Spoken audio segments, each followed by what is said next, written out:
What's up, family? Gerald the Bossman here. You're tuned into the Bossman Show on AM 1010, AM 1430, 1055 The King. Let the King out at 105theking.com and the Bossman Show at bossmanshow.com. Hit me up on Instagram, The Bossman Show, Twitter at Bossman Show, and Facebook, Bossman Show. It's the Bossman on your radio. Listen to the Bossman Show with your host, JR, Saturdays at 9 a.m. right here on AM 1010, The King. BS3 Network, changing the way you watch TV. Yes, BS3 Network, changing the way you watch TV, covering content and hot topics from A to Z, sports, music, society and culture, movie reviews, you name it, we have it. Check it out on bs3network.com or check us out on Roku, BS3 TV on Roku, as well as check out your favorite podcasts on all podcast platforms or Spreaker.com/BS3 Network. You are now tuned to BS3 Network.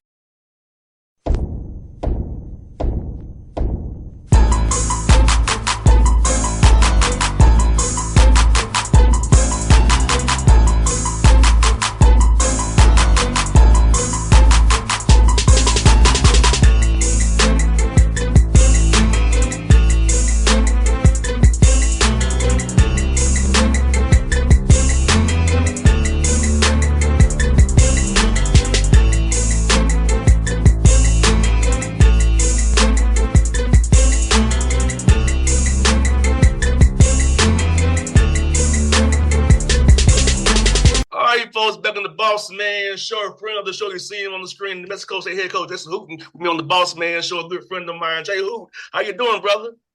Doing great. Always good being on your show, and it's been a while since we've been together. I know you're a busy man, and you got all these professional teams you're covering, so it's good to be with you today. Yes, indeed, man. Let me ask you about your Cowboys, man. What's going with Michael? What's going with Michael, man? I mean, you know, it's just there's a big reason why we can't win. That culture is just a shattered culture over there. It's incredible. Just try to constantly put your foot in your mouth, and I don't know. I'm hoping he can get back, but I saw something yesterday where they said he's definitely not going to be able to play against the Eagles in the opener, so that's disappointing. But hopefully they figure it out. I'm just worried, you know, you fragment those relationships, man. And even though people get their money and they get paid, you know, sometimes you kind of get off to the wrong foot or on the wrong foot with people, and who knows. But the Cowboys are the Cowboys. They find a way to self-destruct. Man, you said a word there. I literally had to talk about that with my intern this morning about, you know, how relationships are with people professionally, personally.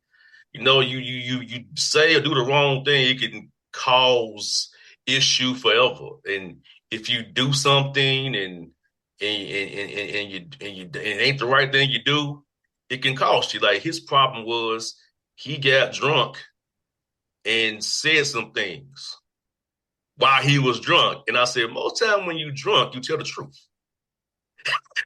Well, I didn't read that, but it doesn't surprise me. But I think the biggest thing is just, you know, sometimes in those pro deals, they wait around too long and then the price just keeps going up. And I mean, he was going to be the highest paid defensive player. Probably should have just got it done.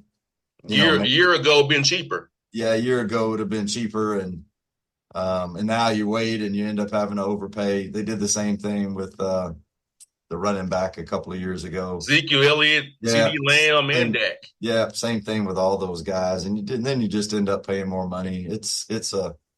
But I don't know. I'm not a businessman, and I definitely don't know a lot about professional sports. It's just sometimes common sense maybe should take over. No doubt, man. Jay, can you believe it's been going to your third season here at New Mexico State? Is already getting to year 3. Time is flying away, man. It really has. I thought about that yesterday, you know, how going into year 3 and just thinking back about what it was like when we took this over, you know, 3 years ago. I guess April of 23. Just different, it's a different feeling. I was thinking about that. I think that's what got me started on it, was just how much different it feels. Everything from our workouts this summer and then just the day-to-day operations, everything feels different. And I'm excited. I'm looking forward to this team. Looking forward to the season and what we can do. Your workouts been going since you're in year 3 now. You don't do so much team stuff per se. We have nice new guys in there, of course. But how much do you balance team stuff versus individual drills versus just letting them play a little bit to make sure you kind of know what you have with the guys you have on your roster this season?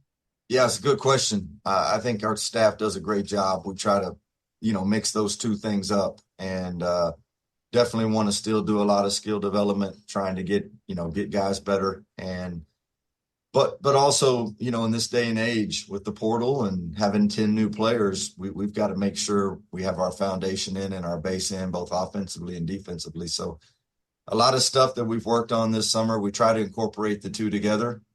We had about 20 team practices, and a lot of those days where we just did, as you said, the individual skill development stuff.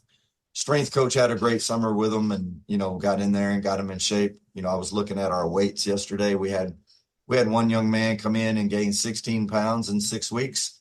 And we had another young man come in and lose 17 pounds in 6 weeks. So I think we got a lot accomplished. They're at home now. They left Monday. They'll be at home for about 2 weeks, and we'll come back around the middle of, towards the end, I guess, of August, around August 20th, and get probably a week or two of their feet back underneath them and then get going at it again. No doubt, man. You mentioned something very important. The strength coach. Talk about the nutrition piece of it there, and that prehab and that rehab and that recovery and getting the right amount of sleep and eating the right way, because you all play till March, hopefully through hopefully to late April, early April with the Final Four. Yeah. And how we need to be conditioned to do that and eat the right way, and avoid those little nagging injuries that you can get that can take you off the court. We're blessed. Our strength coach, I just hired him back in the spring. He was the strength coach last year at Lipscomb. And of course, they had a great team, great season. He's originally from Memphis, Tennessee. He's done a fabulous job. He was groomed by the gentleman at the University of Tennessee, who's one of the best strength coaches in the country. And he's done a fabulous job for us this summer, just getting, kind of incorporated with the guys. And the strength part is for sure important, but also that nutrition part, really does a great job. His wife's a nutritionist. And so we get a lot of good information on a daily basis. I think the food that our guys are intaking right now is probably better than it's ever been as far as what's right for them and the right time, whether it's, as you said, pre or post or, day before practice or day after the practice. He's done a great job with all of that. And we're excited to have him. Strength coach, as you said, they're very valuable now. They're with our guys probably as much as we are on a daily basis. And you have to have a lot of trust in that person, knowing that they're getting your team ready and hopefully preparing us for a long season. No doubt. It's Jay Hooten out there in New Mexico State, man. They really love their sports out there. They love you Aggies. And talk about the community, the belief in you and your program, the administration's belief in you and your program, and just having the community, Las Cruces is really pushing you all to be great every day and supporting you to be great. Yeah, it's an amazing place. I mean, we're out in the high desert, beautiful mountains.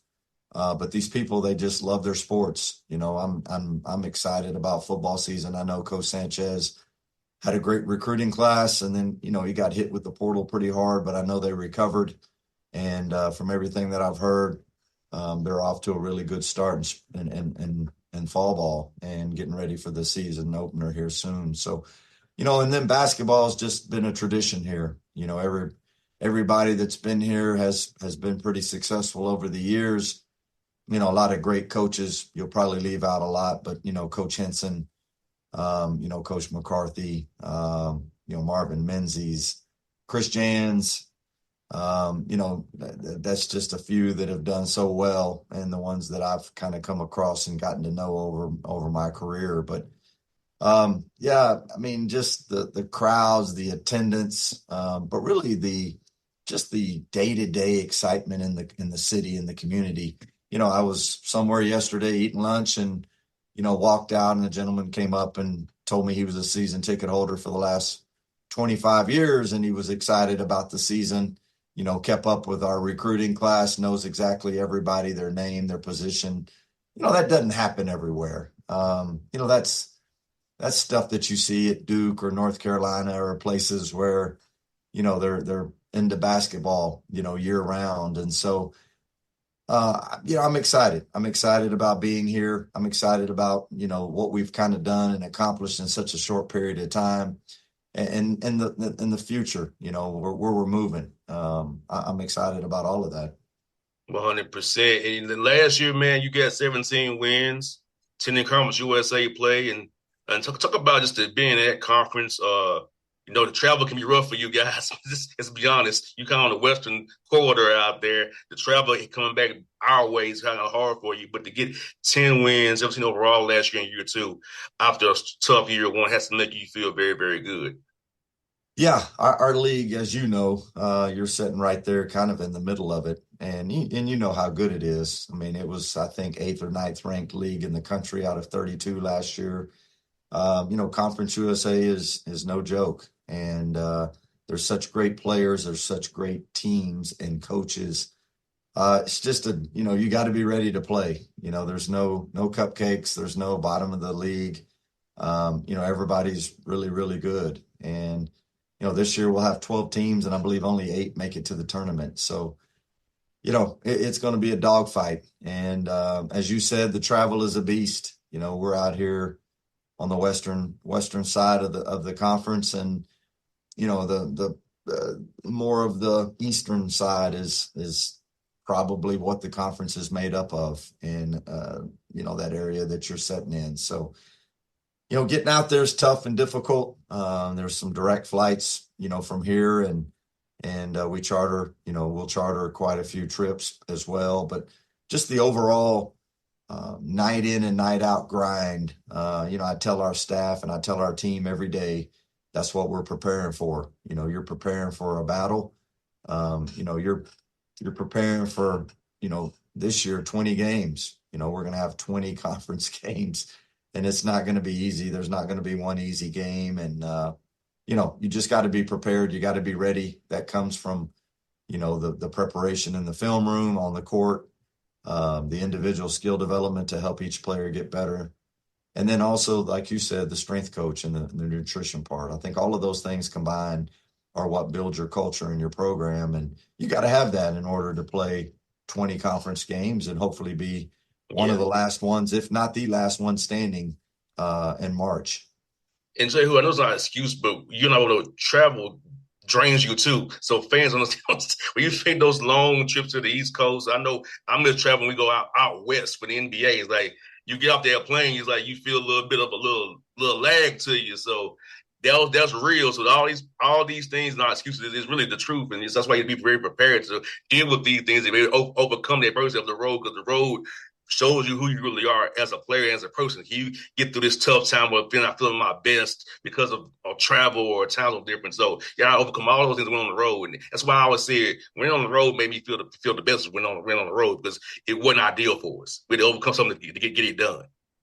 Probably what kept us last year from winning the league. I believe we finished 4th last year, but maybe one of the things that kept us from being 1st or 2nd was we lost a lot of home games that we don't normally lose. And that tells you how good the conference is. Our home court advantage here has been amazing over the years. And, we dropped a few of those at home that maybe bit us. But what I was alluding to is how well we played on the road. We were, I think 6-3 in Conference USA on the road. And, that's anytime you can finish 6-3 in your league on the road, you probably got a chance to win it. We were 4-0 on Thursdays and 2-3 on Saturdays. And I think that really, kind of goes to what you were talking about. Our Thursday games are those ones where you have a lot of rest. You get there on a Tuesday or a Wednesday. You haven't had a game since the following Saturday. And so you're pretty well rested. But you play those games on Thursday night, and then you hop on a plane or a bus, depending on how far, and you go play that Saturday afternoon game. One day to prepare, one day to recover. Those trips are tough. And I think we were 2-3 on those Saturday games. So, the home court advantage on Saturdays in our league, those are games you can't lose at home. You can't lose that Saturday game at home because it's tough, man. Those as travel really catches up with you, as you said, when you get off that plane or you get off that bus and you feel like, you felt really good about winning that game Thursday, but it catches up with you sometimes on those Saturdays. 100%. I was like a quasi back-to-back almost. Almost. That's about right. Yeah. I know you deal with those a lot in the NBA, and I'm sure you probably, as much reporting as you do and investigating as you do, I'm sure walking around and listening to those guys talk and also watching them, seeing their body language and how they respond and how tired they are. I'm sure you probably have a better feel for that than anybody. Jay Hooten, I know in the first quarter how it's going to go on a back-to-back. Yeah. How about no? Yeah. In the first quarter. Yeah, and it's important. You made a good point earlier off the air about how deep you think the Hawks are this year. I do think that's important even in college basketball. When you start playing those road trips, you got to have some depth sitting over there. That Thursday night, maybe your first string or maybe your backup in one position or your sixth man, they play a lot of minutes on that Thursday night. You'll have to turn to somebody on that Saturday afternoon, and you'll have to have somebody step up that you may not normally depend on, I think, to get through those games and win those games. No doubt. Like, I'll tell you, it's third quarter and the league at about 14, 15 points. Wave the white flag. It's not going to happen because the legs are going to continue to go. So The first quarter tells you everything. And don't let it be an overtime game on the first night of the back-to-back or double OT game. You already write it in, or if to travel. So give your their opponent is waiting for that. Their opponent is begging for an overtime. Yes. Or what we call schedule losses. I give you an example. You play in Indiana on a Friday night, you have to fly to Houston and play on Saturday. You're gonna lose. Ooh. 2.5 hour flight to Houston, then and it was bad. Oh, man, that's tough. And that's a tough trip. And they play with pace too. Yeah, no, that game is so fast. That was we called them that's a schedule loss. We're gonna lose because of schedule. Yeah. Yeah, that points per possession, I'm sure, when you play the Rockets is a little different than against everybody else. And by the looks of free agency, it looks like the Rockets they're going to be a team to be reckoned with this year for sure. 100%. 100%. Man, it's Jay Hoot about your roster, man. You have a lot of veterans on your roster this year. A lot of guys who played and can play. There's some young guys in the pipeline too. So how important it is still in this NIL and portal world to have young guys in that pipeline to develop, to be ready to contribute once these veterans leave. Last year we just kind of made a commitment. JR, we made a commitment to ourselves to continue to kind of do what we've always done recruiting wise, and try to bring in high school. We want to bring in high school players every year, 2 to 3 every year, keep that pipeline going. The 2 freshmen that we had last year, Gabe Pickens, Jacoby Osborne, by the end of the season and the conference tournament, those guys were playing 20 minutes plus. And that tells me, the growth and the pattern that you normally see from a good freshman. And so they're back right now. They're both sophomores. They've really improved. It's going to take somebody coming in that's a little bit older, maybe a little more mature, experienced to come in and to take them off their, to dethrone them, de-seat them, whatever you want to call it. I mean, those guys are returners and they have that experience in our program. We went out and signed 2 more high school players this year. Omar Smith out of Baltimore, Maryland. Augustine Akiwi out of Wasatch Prep up in Utah, from Lagos, Nigeria. And both of them had really good summers. They're going to be good players. I'm excited about both of them. I'm looking forward to seeing how soon they come onto the scene. But then, as you said, we went out and got a lot of experience. Jamel Jones from Bakersfield, Elijah Elliott from Southern Illinois, Sear Malonga from Eastern Carolina. Just, a lot of guys. And I know I'm leaving off some, Jalen Randall, Southern Indiana. But a bunch of guys that we feel like, can come in. Kyrese Mullen played at Hampton. There's quite a few. And we're excited about where we're at with the summer and how things went and really just incorporating everybody. I think it's almost like speed dating nowadays. Not many people, meet their future wife and date for 6 weeks, and get married. And it's kind of like that's the way it is now. I mean, you meet them, you recruit them for a couple of weeks, and then all of a sudden, you have a relationship and you're married. And I think the way you make that work and the way you make that happen is you got to really, really, really get to trust and know each other right away. That old saying that I got from one of my mentors, Bob Marlin, they don't care how much you know until they know how much you care. And I think, it plays true more than ever. We've got to get in there and we've got to establish and build those relationships, because I think that will pay twofold towards the end of the season. 100%. Well, Jay Hoot, I'll tell you what, if we wrap up here, man, I really enjoyed being at Kennesaw State to see you play. I know Antoine Petway's my friend, but I came to support you that day. So I had to smooth some things over a little bit, because that's my guy. I got to see my man. So, I appreciate it. I appreciate you saying that, but he's a good friend of mine. He and I have become good friends. And I think, the biggest reason we've gotten to be close is because we're a lot alike. He's a really passionate coach. He doesn't ever sit down. He walks up and down that thing. I think we both have teams that are known to play hard and play aggressive and physical. And then I think both teams are really good defensively. And, and he and I, we've talked a lot this summer, become good friends. So I'm sure he won't hold that against you. That we would have lunch for a great game, man. We said, man, I said, who's my guy, man? I was a little shocked when you walked in that day. I didn't know you were coming, so it was a pleasant surprise to see you. And don't tell Petway this, but you obviously were the lucky charm, and you brought us some good luck that day. So I really appreciate that. Hey, Hoot, I'm 2-0 when I'm with you, man. I'm 2-0 when I'm with you. I appreciate that. You're the good luck charm. All that loss was Western loss, 2-1. 2-1. So I'm 2-1 with you. That was the year before. That doesn't count. yeah, man. So last year you were 2-0. Yeah, so yeah, man. It's good to see you, brother. Like I said, man, I look forward to seeing you when you come out this way, man. And I always enjoy our chats, man. We're doing this a long time with each other, man. So it's always fun to have you on the show, man. Yeah, no, appreciate you having me on as always. One of my favorite shows to be on. I think you do a tremendous job, and we appreciate everything you do for college basketball. Appreciate you, brother. BS3 Network, changing the way you watch TV. Yes, BS3 Network, changing the way you watch TV, covering content and hot topics from A to Z, sports, music, society and culture, movie reviews, you name it, we have it.